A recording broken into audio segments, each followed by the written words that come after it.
इतिहास साक्षी छ। जतिपल्ट पनि रविन्द्र धान्तका प्रतिद्वन्द्वीहरूले उनलाई कमजोर ठानेका छन्, ओपोनेंट तत्ती जैसा है।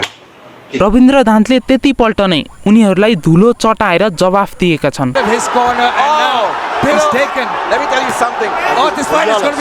2 अगस्त 2025 एमएफएन को स्टेजमा रविन्द्र धान्त र इन्डियन राइनो भनेर चिनिने इन्डियाका चुङ्ग्रेन कोरेन मेन इभेन्टमा भिड्दै थिए। तर त्यो फाइट हुनुभन्दा अगाडि चुङ्ग्रेनले यति ठुलो मिस्टेक गरे जसलाई लिएर अहिले पछुताउनु बाहेक अरू कुनै पनि अप्सन छैन। चुङ्ग्रेनले यो फाइट हुनुभन्दा अगाडि रविन्द्रलाई यो त बच्चा हो, फर्स्ट राउन्डमा यसको माइन्डलाई खतम गर्छु अनि सेकेन्ड राउन्डमा यसलाई नकआउट गर्छु भनेर भनेका थिए। ये बच्चा है, मेरा विजन ये है, पहले इसकी माइंड को खत्म करना है फर्स्ट राउंड में, सेकेंड राउंड में इसको बॉडी फिनिश करना है। तर भयो त्यसको ठीक उल्टो।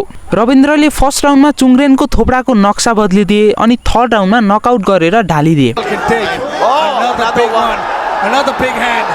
Ravindra Dhant opening up, just missed a big shot. Oh, he's hurt. He's hurt. He is out. We have a new champion. अनि के देखाइदिए रविन्द्रले कसरी गर्छ एउटा बच्चाले इन्डियन राइनोको शिकार भनेर। तर अब इन्ट्रेस्टिङ कुरा त के छ भनेपछि अहिले फेरि दोस्रो चुङ्ग्रेन कोरेनको जन्म भइसकेको छ, कासिफ मर्डोक। रविन्द्र धान्तले रोड टु यूएफसीमा क्वार्टर फाइनलको खेल जितेर सेमी फाइनलमा प्रवेश गरेका छन् र सेमी फाइनलमा रविन्द्र धान्त कासिफ मर्डोकसँग भिड्दैछन्। तर खेल सुरु हुनुभन्दा अगाडि चलिआएको परम्परालाई कासिफले पनि निरन्तरता दिएका छन्। उनले पनि चुङ्ग्रेनले जस्तै रविन्द्र धान्तलाई अन्डर एस्टिमेट गर्दैछन्। I was asked to fight him ages ago in Bali, or about a year ago, and he turned me down for whatever reason. I think he was scared. कासिफले रविन्द्रलाई फाइटको लागि 1 वर्ष अगाडि एप्रोच गर्न खोज्दा रविन्द्र डराएर पछि हटेको दाबी गरेका छन्। भाइ साहब, रविन्द्र धान्त गल्लीको कुत्ता थोडा हो, यता आइजा भन्दा यता आउने अनि उता जा भन्दा उता जाने। मर्डोकले अरू के पनि भनेका छन् भनेपछि उनले रविन्द्रलाई ध्वस्तै बनाइदिन्छन् अरे, फर्स्ट राउन्डमै स्म्यास गरिदिन्छन् अरे। I think I'm going to absolutely smash him wherever I'm thrown. Well really I don't think so. अनि मर्डोकले आफ्नो इन्स्टाको प्रोफाइलमा नेपालको नक्सा राखेर नेपालको नक्साको बदनाम पनि गर्न खोज्दैछन्। उनले त्यो प्रोफाइलमा आफूले 8वटा खेल जितिसकेको र अर्को खेल नेपालको खेलाडी रविन्द्र धान्तसँग जित्दैछु भनेर त्यो फ्ल्यागको मार्फत देखाउन खोजेका छन्। बट होल्ड अन, यो मान्छे किन यसरी उफ्रिरहेको छ त?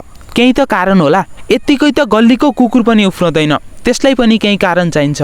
वेल, यसको कारण हो यो, कासिफ मर्डोकले 8वटा खेल खेलेका छन् र 8 मध्ये 8वटै खेल जितेका छन्। 5 खेल नकआउट र टेक्निकल नकआउट मार्फत, 2 खेल सबमिसनबाट अनि 1 खेल डिसिजनबाट। अनि यो पिक्चर हेर्नुस्, यसमा मर्डोकले ट्रेनिङ गर्दैछन्। तर इम्पोर्टेन्ट कुरा मर्डोकको ट्रेनिङ होइन, त्यहाँ साइडमा उभिएको मान्छे हो, यूएफसी च्याम्पियन एलेक्जेन्डर भोल्कानोस्की। साथमा यूएफसीका अरू पनि टप फाइटरहरूले उनलाई ट्रेनिङ दिइरहेका छन्। अनि मेन कुरा, मर्डोकले 7 वर्षको उमेरदेखि ट्रेनिङ गर्दैछन्। जे जस्तो भए पनि फाइट इन्ट्रेस्टिङ हुने त पक्का छ। एकले ओभर कन्फिडेन्स र इगो लिएर रिङमा उत्रँदैछ भनेपछि अर्कोले आफ्नो देशलाई जिताउने एउटा रेस्पोन्सिबिलिटी। बाँकी फाइट कसले जित्ने छ त्यो त्यही दिन थाहा होला।